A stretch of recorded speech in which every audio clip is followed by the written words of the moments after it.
Anne Capling, Professor of Political Science at the University of Melbourne in Australia. As a trained historian but a practicing political economist who lives in Australia with a close interest in the Asia-Pacific region, I think I can bring to bear both a good historical understanding of the benefits of the multilateral trade system as well as a more detailed understanding of the Asia-Pacific region and its changing role in the system. It has been an age-old struggle in the GATT.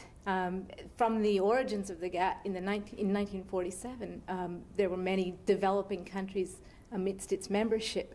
But what's been really striking about the World Trade Organization is its rapid growth and the demand by developing countries to join the organization. So now it is overwhelmingly gone from being the old rich man's club of the GATT to an organization dominated by developing countries. Now, this is clearly proving to be a real challenge for the World Trade Organization, moving from a small clubby group, which of course had its difficulties and its disagreements, to a much larger group with disparate and diverse economic practices, with diverse values, and with diverse problems. It really brings a degree of difficulty to the multilateral trade system that didn't exist even 15 years ago. Now, part of the problem here is that there are big differences in terms of values and approaches, and the WTO, I think, is struggling.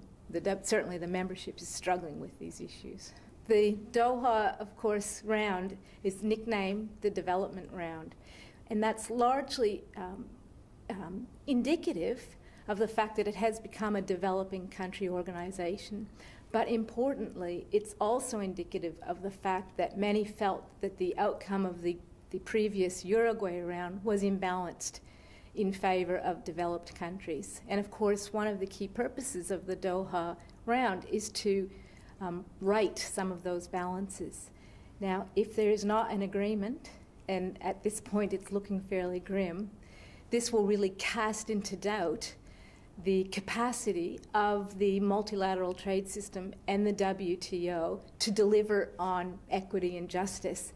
And this is, I think, among the most serious challenges that the WTO is facing. The early genius of the multilateral trade system was that it provided a forum for countries that were very different, with very different economies and political values, to negotiate with each other for mutually beneficial outcomes.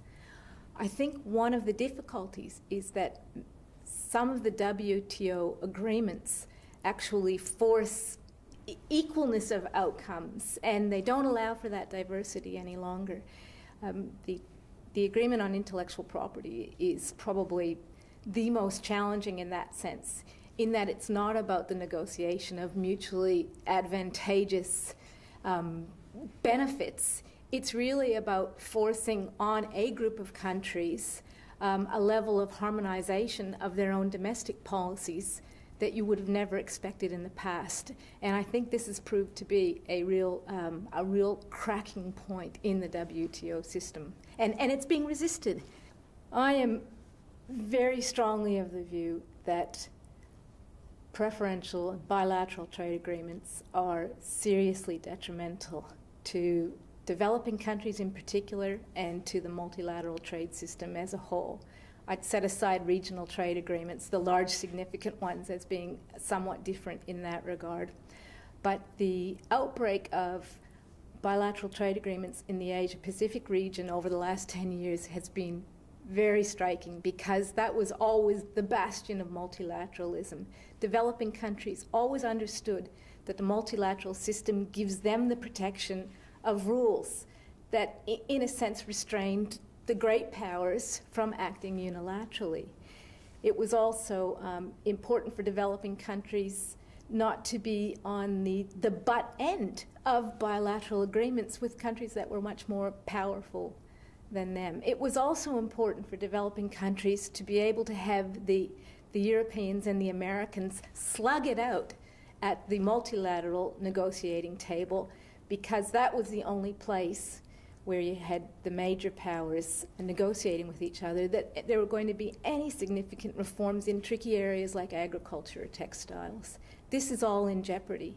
And what we're seeing now is the proliferation of bilateral trade agreements that are short-sighted, they're opportunistic, and very worryingly, many of them are now being driven by political and strategic interests rather than economic ones. If you talk to senior trade officials, and more importantly, politicians in any of the countries that are major players in the system, they will all say to a person, yes, we know multilateralism is the first best option, and yes, we know how important it is, but they spend much more time and energy looking for the next bilateral to negotiate. And I think that if that problem can be addressed, and that perhaps is the most intractable of the problems, then the system may be well down the path for reinventing its importance and its relevance and its legitimacy. I think the other problems are less insurmountable than the problem of bilateralism and trade discrimination. And they're the obvious ones. The view among many that the WTO has reached past its competencies. It's no longer about mutually advantageous reciprocal trade negotiations.